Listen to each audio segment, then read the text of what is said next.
गांव का नाम था शिवपुर, जहां एक खतरनाक और खौफनाक तालाब था।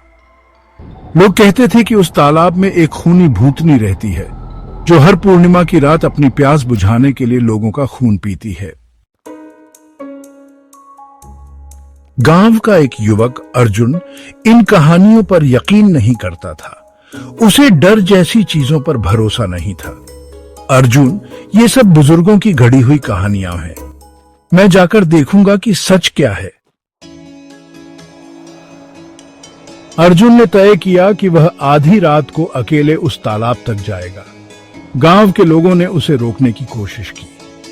विलेजर्स, अर्जुन, उस तालाब में मत जाना, वहां मौत है। लेकिन अर्जुन ने किसी की नहीं सुनी और अकेले उस रात तालाब तक जाने की तैयारी की। आधी रात अर्जुन लालटेन और एक लकड़ी लेकर तालाब तक पहुंचा। तालाब का पानी शांत था, लेकिन उसमें हल्की सी लालिमा थी। ठंडी हवा चल रही थी और चारों तरफ घना कोहरा था। अर्जुन विस्परिंग टू हिमसेल्फ, यह जगह सच में अजीब है।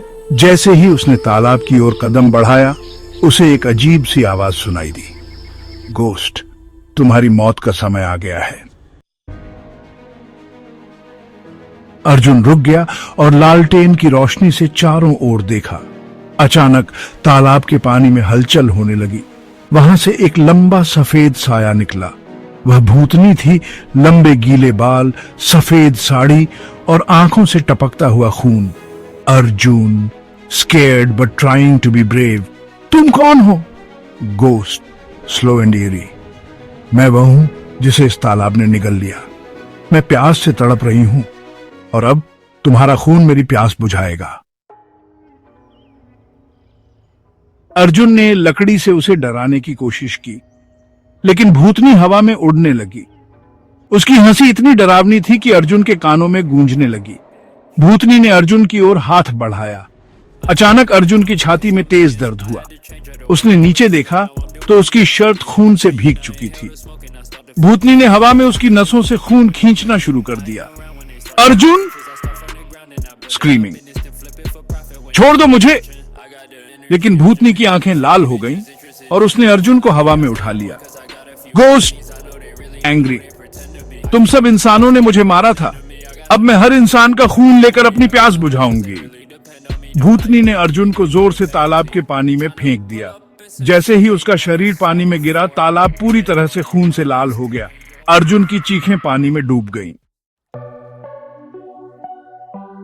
अगले दिन गांव वालों ने अर्जुन का लालटेन और लकड़ी तालाब के पास पाए, लेकिन अर्जुन का कोई निशान नहीं मिला।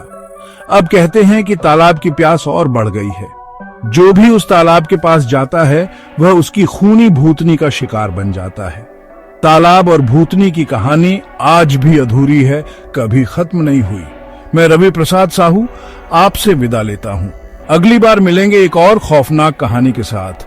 तब तक अंधेरे से सावधान रहें। अलविदा।